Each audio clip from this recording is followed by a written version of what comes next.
Allsopp Allsopp's very first female associate director, and can I say best in Dubai and Allsopp Allsopp, Carine Damoo.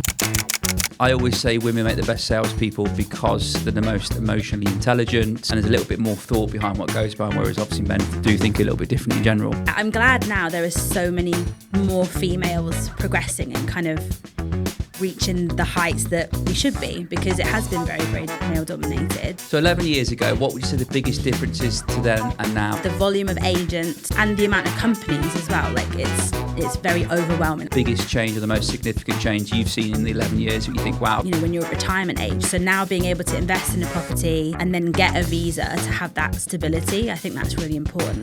That was massive for the market. You haven't told everyone you're famous, by the way. Am I? You're famous. You're actually famous. Welcome back to Taking Care of Business. I have got one of the original OGs at Allsopp Allsopp and Allsopp Allsopp's very first female associate director. And can I say, one of the very, very, very, very best in Dubai and at Allsopp Allsopp, Carine Damoo. How are you? I'm good. How are you? I'm very good. New year, new me. That's what it's all about at the moment. We're doing all goals and goal setting. Let's start off with this. What does 2025 look like for you? And how did 2024 go for you last year? Tell me about some of the things that happened with you. So 2024 was good. Progressed in my career, which I wanted to do. Always try and obviously do better than the year before. So that was great. Personally, invested in a property in a villa with my partner. So that was a massive milestone for us. That's being renovated at the moment. So hopefully that'll be ready to move in the next 4 or 5 weeks. And what, if you don't mind me saying, what property number is that? 5. Okay, amazing. Yeah. Okay. And maybe number 6 this year? Yeah, definitely. Okay. Definitely. Good. Looking for financial freedom as soon as possible. Okay. So number 6, hopefully just a little investment property. But let's see. You never know what happens. So do you know when you go into a new year and you look at, okay, well, we've got a new year ahead, how do you determine what progression looks like this year? Do you ever think about that? About how can I make last year? Do you just measure it on how much money you made, or do you look at other stuff to make sure, okay, this year was better than last year, and this is what I've done? How do you do that? So I just look back at normally like the last 3-4 years. Yeah. So everything in terms of like money, properties that I've sold, holidays that we've been on, and I kind of look at what I achieved last year, personally and professionally, and then just try to improve on every aspect for this year. So for people listening and watching, you have been with us 11 years. Yes. So you were a little baby when you joined us. I was, 27. Don't really reveal your age. Apparently never as a woman. Yeah, 27. But you were obviously, very new to the industry. I remember when you first started, you come from, I believe, Connells, is that right? Yeah, Connells in Oxford, So Connells were a typical corporate estate agency back home. Very different, right? Dubai real estate agency and UK, and a bit of a. I believe, did you go into JLT sales or rentals first? So I was doing sales. Back then, you didn't specialise as much as you do now. So I was doing JLT. I covered the greens and views, where I ended up. We ended up buying our first property. Marina as well. Yeah, I was listing pretty much everywhere around that area, all the apartments in that area. But JLT was like my baby at that time. Okay. So 11 years ago, what would you say the biggest differences to then and now for anyone listening, probably joining the industry or about to join the industry? What the biggest difference is? Do you think it's harder or easier? I think much harder. Now, definitely. Okay. The volume of agents in Dubai, obviously the competition that you've got, and the amount of companies as well. Like it's very overwhelming, I think, if you're coming in as a new starter. But then if you can find your niche, the earning potential now is much greater, I think, than 11 years ago. Yeah. 11 years ago, obviously there were lots of deals happening, but it's not like today where people are literally flocking to Dubai and investing and they see the potential. So I feel like 11 years ago, I had to work harder, but there wasn't as much competition, so the deals kind of came a little bit easier. Would you think it's fair to say 11 years ago, you were not only selling the property, but you're also selling Dubai? Whereas today now, Dubai is everywhere. Everyone knows it's a place, it's a happening place. The future looks good. and it's more about really the community and the property as opposed to Dubai itself. Yeah, now you're selling more the community because obviously there's so many options out there now. So you're not having to sell Dubai as a destination and as a location to purchase. You're just selling the area that you specialise in. I was very lucky. Obviously, 11 years ago, Marina was one of the first places ever built in Dubai. So when I was listing properties, people knew the name and people knew, obviously, the proximity to JLT, for example. Whereas now I feel like you're obviously having to sell each villa area. There's a lot more to choose from. So it's a little bit different. We are in, it's fair to say, quite a male-dominated environment, not just at Allsopp and Allsopp, but I think the industry as a whole, and I think that is changing slowly. Definitely. I always say women make the best salespeople because they're the most emotionally intelligent, and there's a little bit more thought behind what goes by, whereas obviously men do think a little bit differently in general.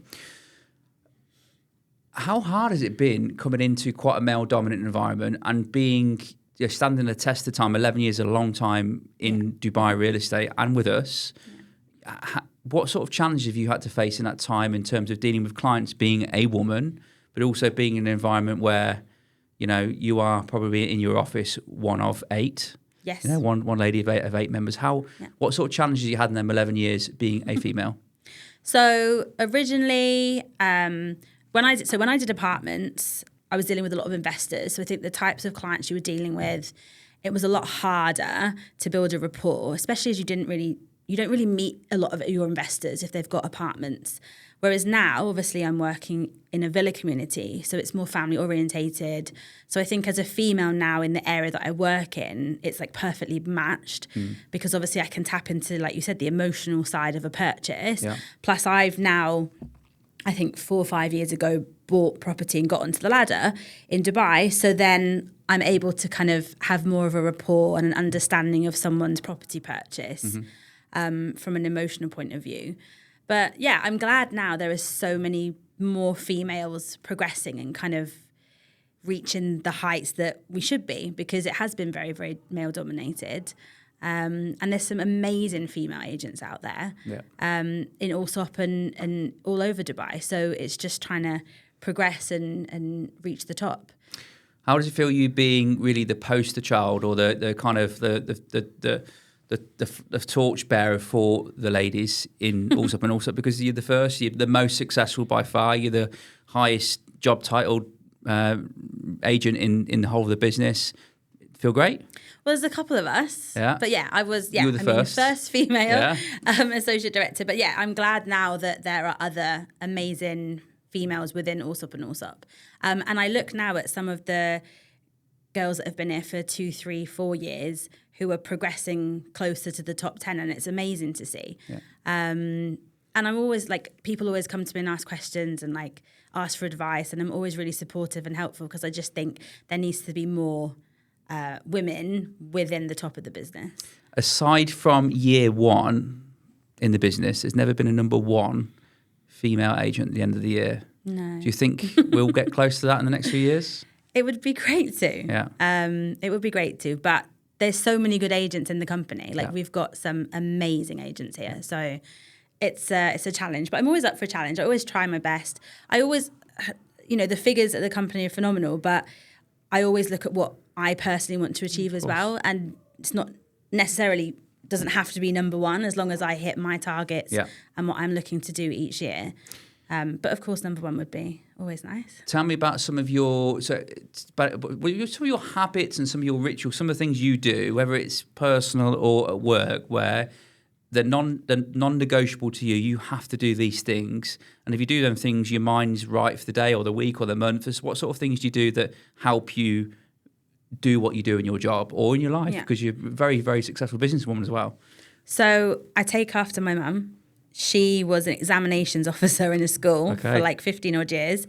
And all she ever did every day was like lists and wrote stuff down. And she's so organised. So that is what I try to do every day. Every morning I'll write down a list of my hot properties, my clients that I'm working with, anything I need to do in terms of following up with people, price reductions, viewing feedback, whatever it may be. I make sure every day I start a new page in my little notebook and I write everything down again. So it's just about being organised. For me, I need that structure in the morning, and then I can do the rest of the day. Do you think you can come into the job being unorganised? Do you think people have success doing that? Yeah. There's a couple of people in JGE office where they're not very good at the admin side of things, but they're phenomenal agents. So I think it really just depends. Like, I'm very, very good at the organisation, but then maybe I spend too much time writing things down and working the CRM properly rather than going out and just cracking on with the job. So I think it's finding that balance, right? And just trying to, but there's some amazing people that are not as organised as me. And I'd say I'm probably too organised. 11 years, you've probably seen a lot of change in Dubai real estate, not just the landscape and how everything's been building so quickly, and obviously the increase in agents and obviously changing the laws.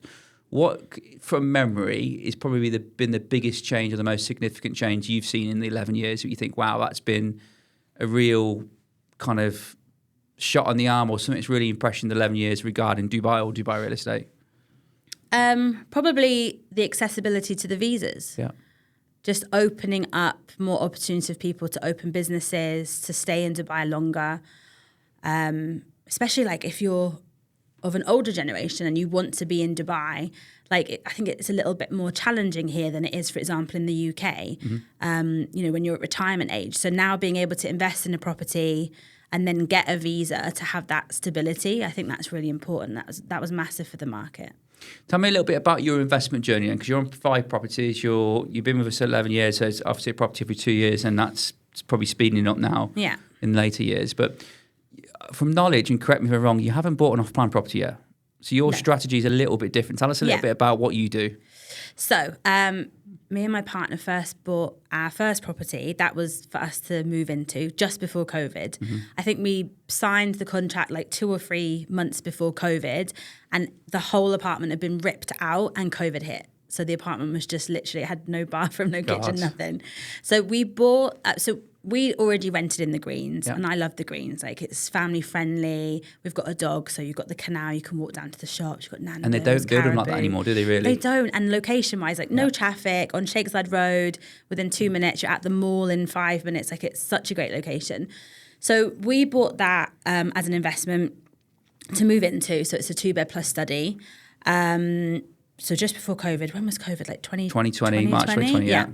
Then I think it was the following year, we then decided to buy a 1-bed in the Greens because we knew location-wise at the time you can't really beat it. And the property prices were obviously a lot lower then.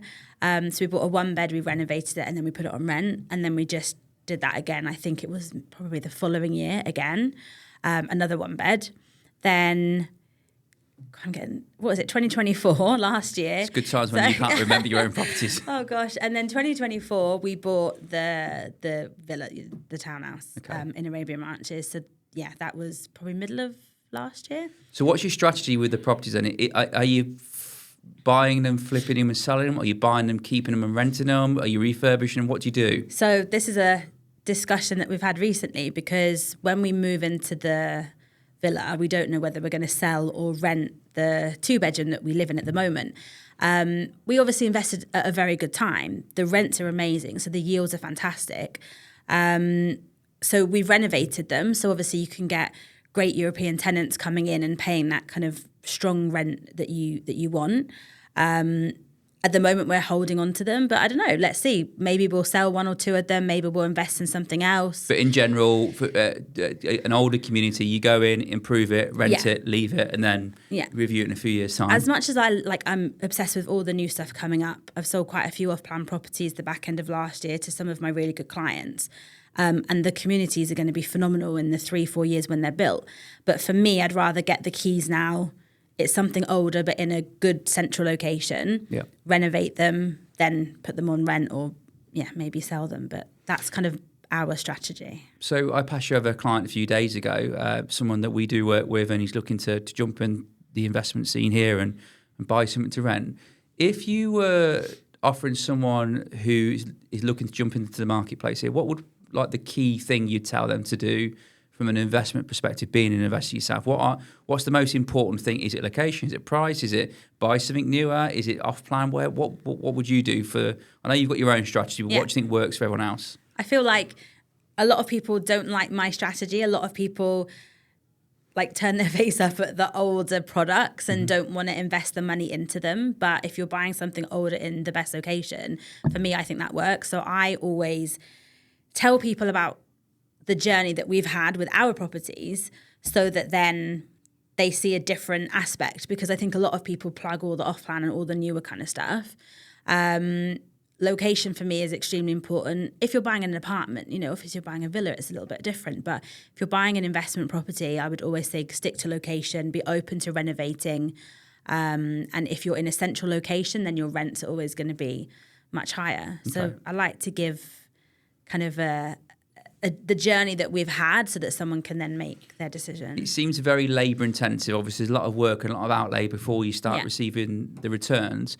How long typically, let's say one of your one beds, from the point of getting keys to then the renovation being finished and being able to rent again, how long does that normally take? So I mean, we've always bought in the green, so that's EMA. So you've got very strict times when you can and you can't do renovations. You've got to be conscious of neighbours and stuff like that. So I think the one beds took like 8 to 9 weeks, 10 weeks including snagging. And what sort of work would that include? Is that everything, or is it just flooring, or everything that you're allowed to do? So kitchen, bathrooms, knocking out non-structural walls, all the woodwork, flooring, tiles, everything like that, new socket switches, AC grills.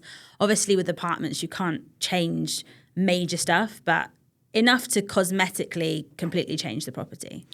I appreciate obviously the cost of materials, and each job can be a little bit different year on year or job by job, but just give us a rough idea of what you typically might spend. I know you're very tight with very good at negotiating. We have found an amazing contractor, so I don't feel like we probably pay market rate for the renovation. So don't let him hear this. Yeah, no, he knows that. Yeah. But I think maybe 130,000 dirham for a one bed now, off the top of my head. But I mean, we've just put in IKEA kitchen, nothing super fancy, but then done really nice appliances and nice worktops. But the base of the kitchen has just been IKEA, for example.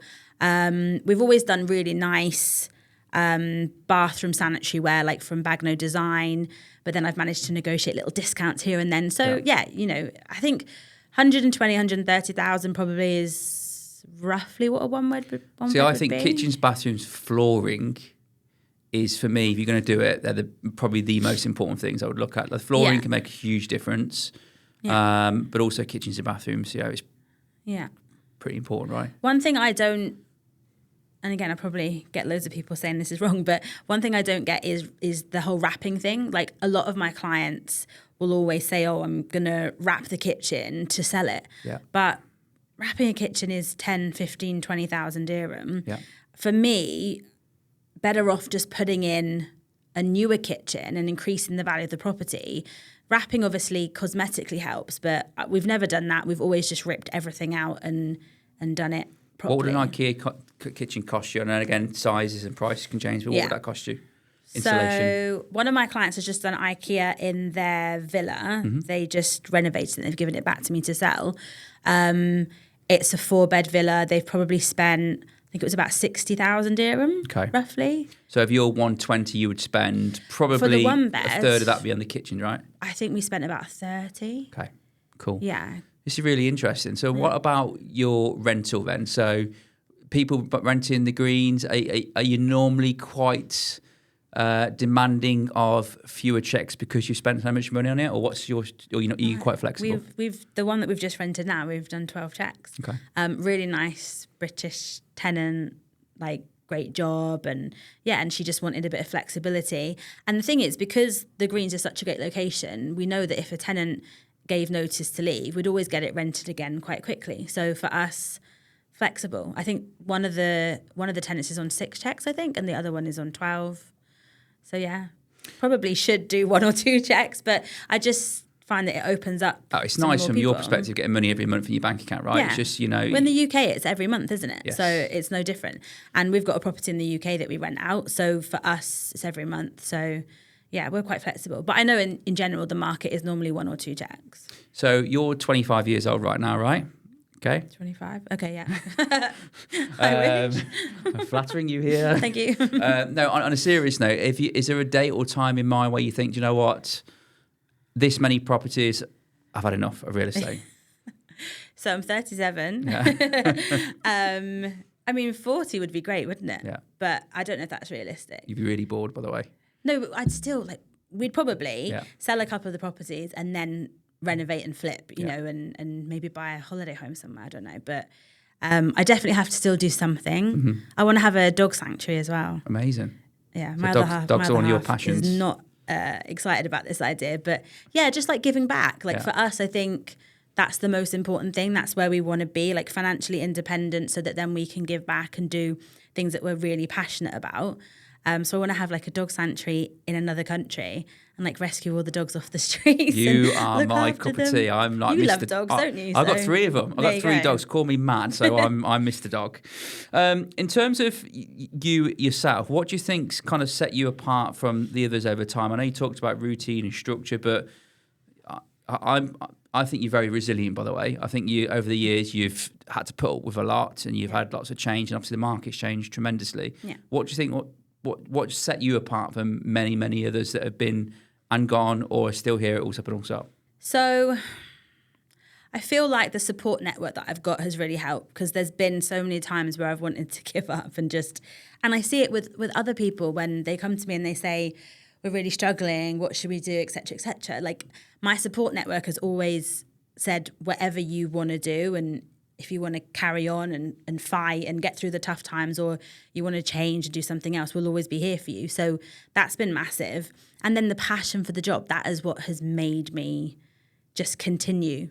I literally love real estate, and I really genuinely love the job. So for me, the combination of the support when things are really difficult, plus the fact that ultimately I do love what I do, those 2 things have helped me to get 11 years down the line. Do you think in the last 5 or 6 years, you've become more relatable, not just because of your knowledge and your improvement of the job, but because you've really, you jumped in 2 feet as an investor, as a buyer, and when you're having conversations with people now, you're in their shoes, you know what they're going through. Do you think that's been a strength of yours in terms of help you do the job and be better at it? I literally feel like I'm an interior designer, I'm a contractor, because when I'm doing a viewing, I get probably too excited and talk to clients about all the changes you can make. And I think that's massively, massively helped. And then I've had clients that have then gone on to renovate, used my ideas of what you should do to a property, and then they've come back to me and they've asked me to sell the property. I've had one client that's done it twice now. They bought in Al Fajan, they renovated it, they gave it back to me to flip, and now they've just bought in the ranches from me, and exactly the same thing. We're listing it today, back for sale again after they've renovated it. So I feel like I give people all these ideas and talk them through what I've done, and then they replicate that. Isn't it strange, though, that people find it very difficult? Maybe it's a real estate thing. Obviously, because you see that many houses, you kind of know how things could be or what they could look like. But my wife, for example, she goes into a vacant house and has no idea what something could be like. There's not buyers in general find a struggle to have that imagination, don't they, really? Yeah. I think that's where we come in. 90% of the buyers. But I think I get so passionate about it that I walk through the door, and instead of just describing the house, I talk about what the changes you can make straight away. But I think that's obviously helped me. And obviously I work in a family-friendly community where, Victory Heights, the villas are a little bit dated now. They need a little bit of improvement. So it's just great to be able to go in and explain to people, because they don't have the vision of where you can extend and how you can change the kitchen and make it open plan and stuff like that. So I understand that. I've seen so many renovations over the last 4 or 5 years. So now I can obviously give my advice on what can be done, and that makes the job a little bit easier, I think. Is there renovation fatigue? Meaning, are there too many renovations? Because I have this debate with a couple of people in the offices and in particular communities. It's been done so much. And maybe some investors have an overly optimistic view on what they might get back. Is there too many renovations? Do you think we're at a point where enough's enough? Or No, never. Okay. Because like I feel like a lot of the communities need improving. Okay. Like there's certain communities you drive around and the houses are looking a bit sad and a bit tired now. So it's great that people are investing money into properties and improving the appearance from the outside and the inside. Obviously, you're always going to have investors putting serious money into properties and then asking for these big numbers. Mm-hmm. And the average buyer probably isn't going to pay that. But there are buyers out there that will. So it's just finding that balance. But definitely, I think there's still plenty of room for nicely upgraded properties. Do you think, and I know there are some really good agents in the marketplace and a lot of Allsopp and Allsopp, but do you think there are some investors going into renovations and overspending or overly optimistic with what they might get at the end? Yeah, I mean, I had a client the other day, so he's got a B-type in Victory Heights. Typically, you'd go in and spend 2 million on a B-type. Dirhams, yeah. Dirhams. Yeah. He spent just over 4.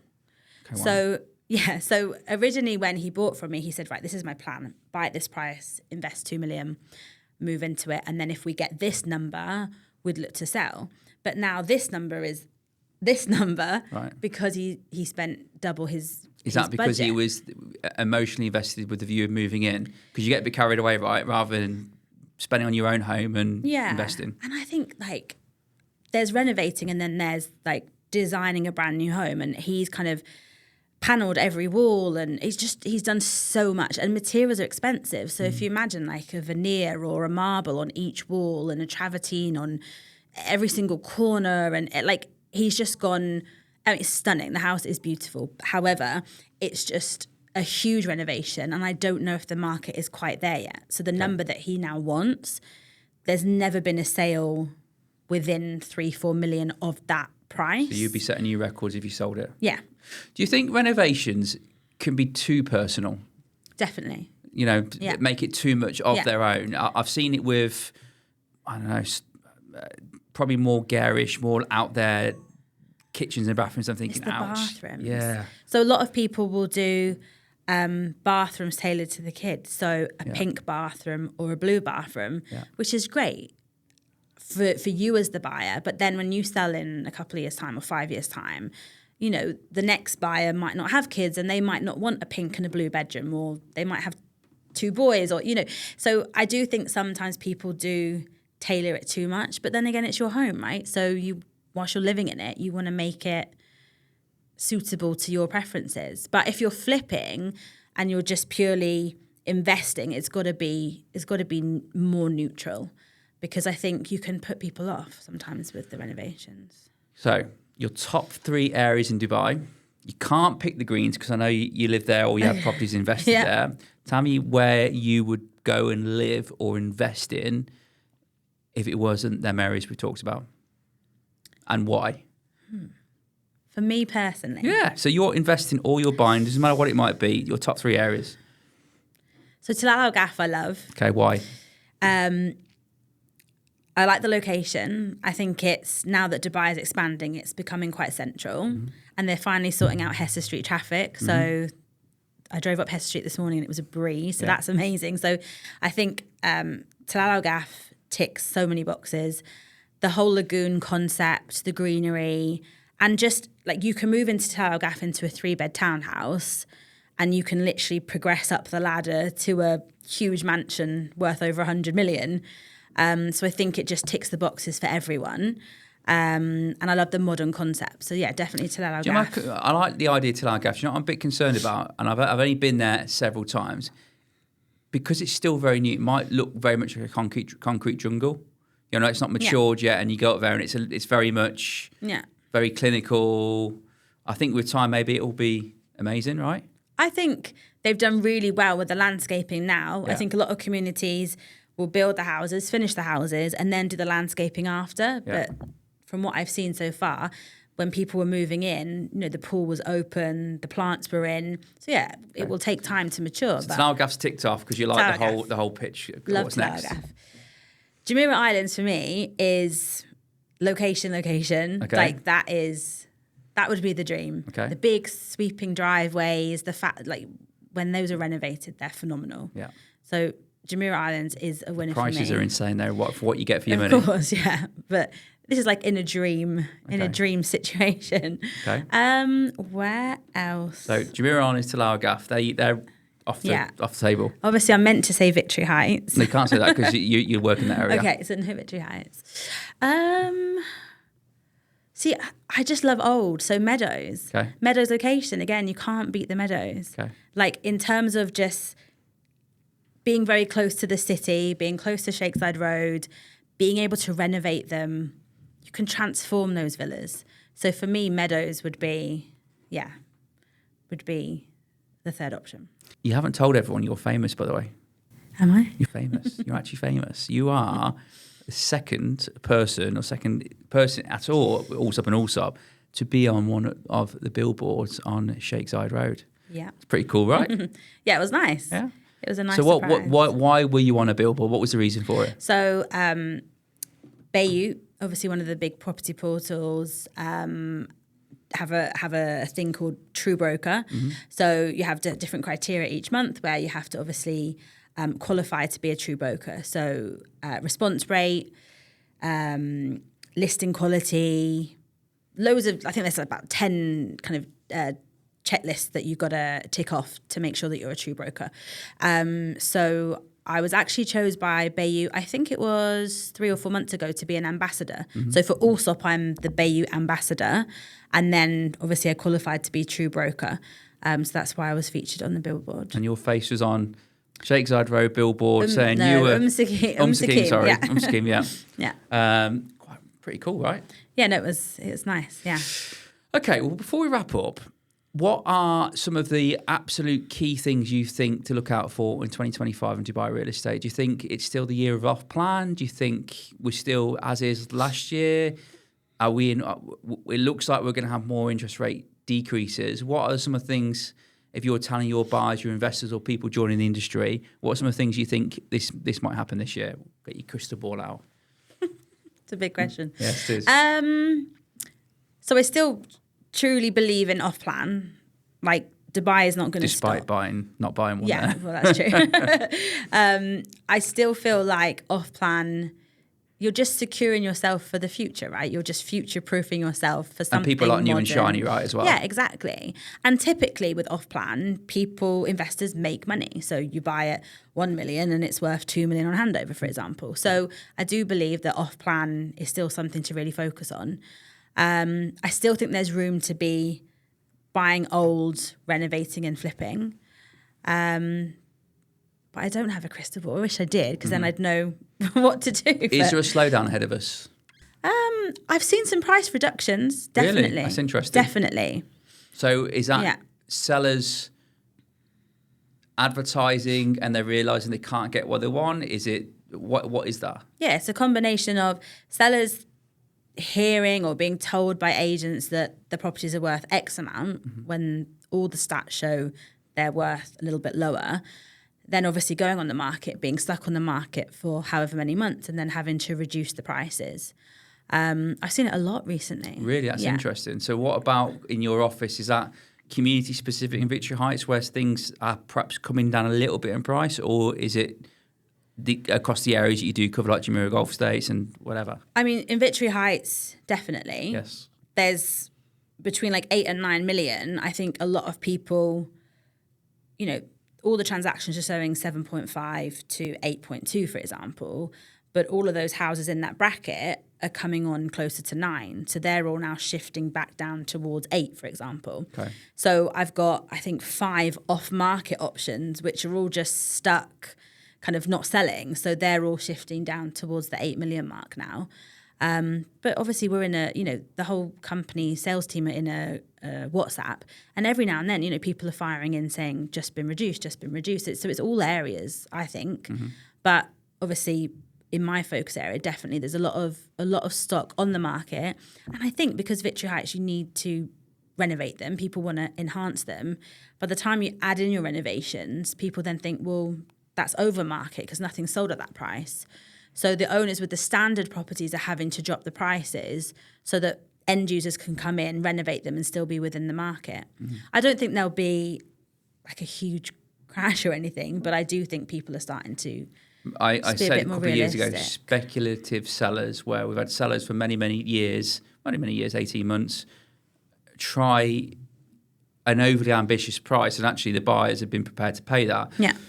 What I think's happened is because we have a mortgage cap here, and anything above 5 million, you've got a larger deposit down. It's a lot of money to put down at 9 million dirhams to find up front than buying sub 5 million. Do you think? What sort of conversations are the sellers having with you when you're saying it needs to come down? Because obviously, if you look at the newspapers, you read online, everywhere's saying prices are going up. So when you're saying it needs to come down, what are people saying to you? I feel like, I don't want to give away all my secrets. No, but I feel like as I'm updating sellers throughout the process of them being on the market, it's about having conversations regularly.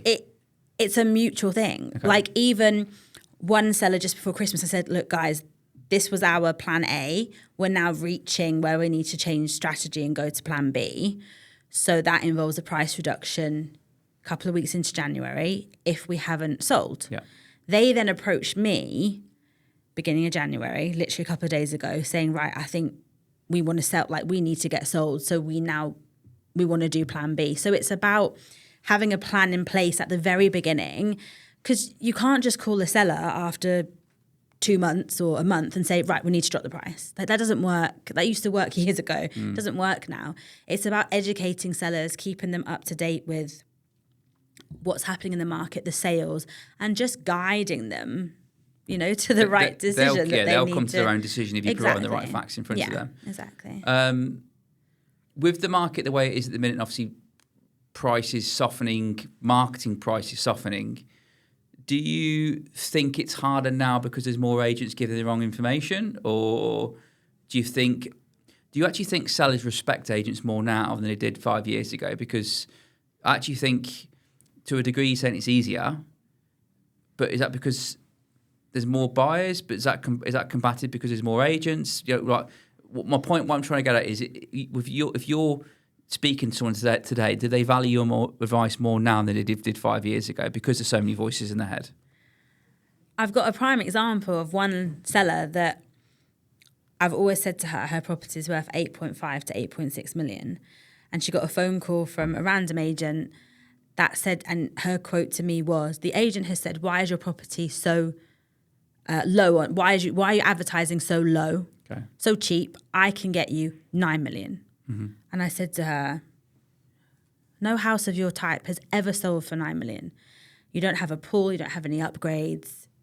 It wasn't very well kept, the condition wasn't great. It's not worth 9. So she changed the price to 9. She didn't listen to my advice, and she looked at the data. I mean, the data was all there. She increased to 9. We're now, I think, 2 months down the line, and now she's panicking, and she's now like, get me 8.5, get me 8.6. But that was my advice 2 months ago. Yeah.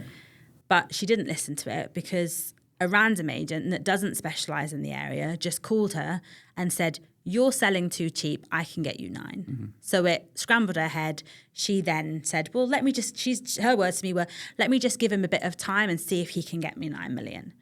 So I feel like, and I've known this lady for a long, long time, like years and years and years, maybe 5 years. So I feel like sometimes agents do call with the wrong information, and then sellers do get kind of misled by the market. You can't blame the agent because the seller, because sometimes you want to believe that you're able to get that higher price.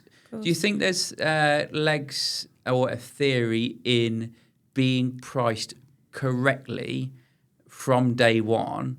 Because there tends to be like a hockey stick of interest in the property, right? And it first goes live to then be on the internet for a number of months.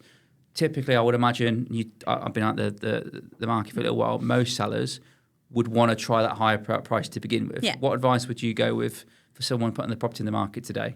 So, like with these guys I was just talking to you about, where we had like strategy A and strategy B, I'm always happy to try a higher price to start with, but it's got to be within reason. Yeah.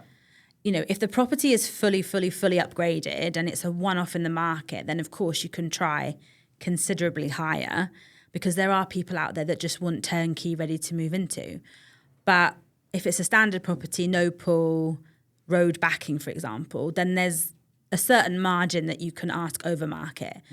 I would rather be priced correctly at the beginning so that you can achieve a sale, obviously, within the first 3 to 4 weeks, for example. That's the ideal, right? Yeah. But a lot of people do want to try higher to start with. Sometimes it works and a lot of the time it doesn't. But then at least you've tried, and then the seller believes in you and believes in your ability a lot more. They trust you because at the end of the day, you tried for them. They realised that it didn't work, and then you obviously have a better rapport and relationship with them.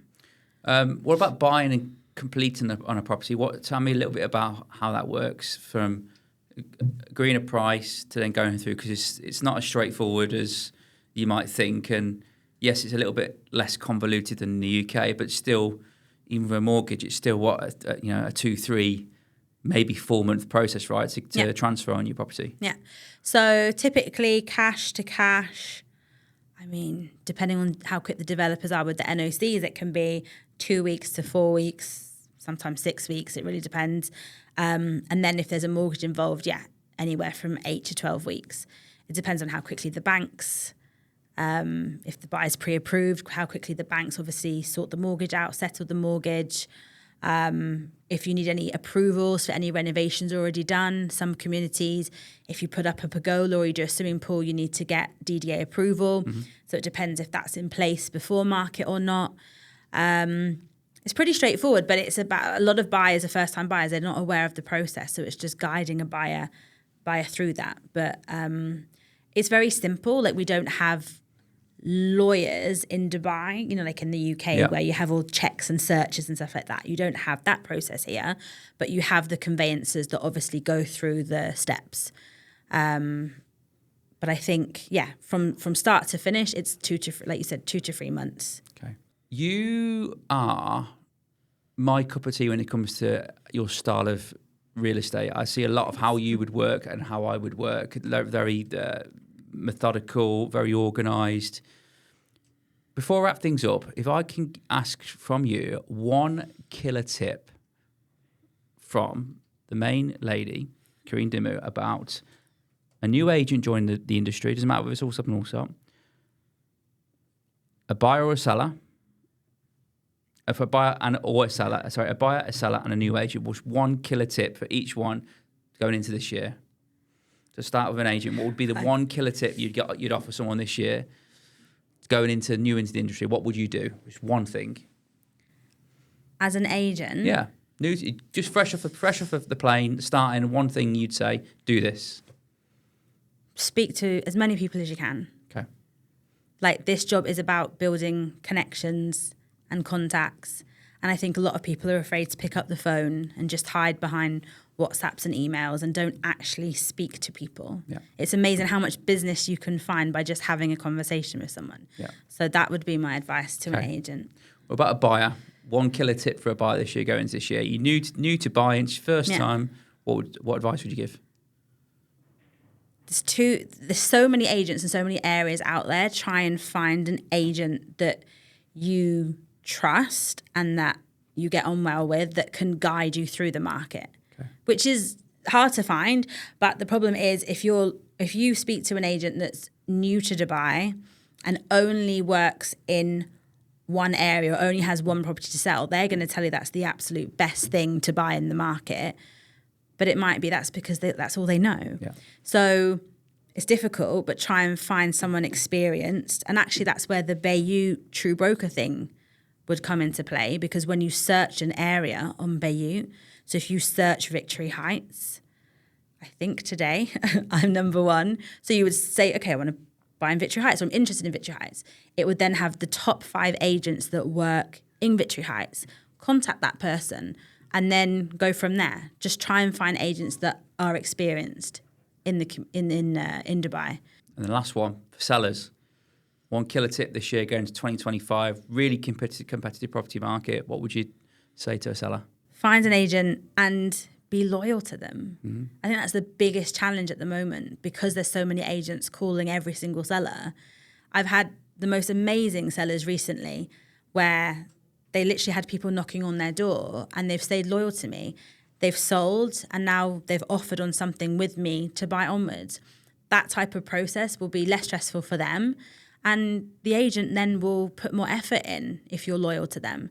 So for me, it's just find that exclusive agent that you want to work with and stick to them and be loyal. Thank you very much for your time. Absolute superstar. Before we wrap up, how can people find you, let's say on Instagram, whatever? Have you got any handles that people can message you on about buying or selling? Yes. Which is what? At? Now I forgot what it is. Is it Carine Sells Dubai, is it? That's the one. Yeah, I was going to say Carine in Dubai, but it's not, is it? It's Carine Sells Dubai. And then obviously WhatsApp, email. Yeah, the usual. Amazing. Thank you so much. Thank you. I hope everyone who's watching this will like, subscribe, comment. Make sure you listen to this whole episode. There'll be some good tips if you are a buyer, seller, or you're an agent at Allsopp and Allsopp or in the industry. Have a good rest of your week. This is Taking Care of Business. See you soon.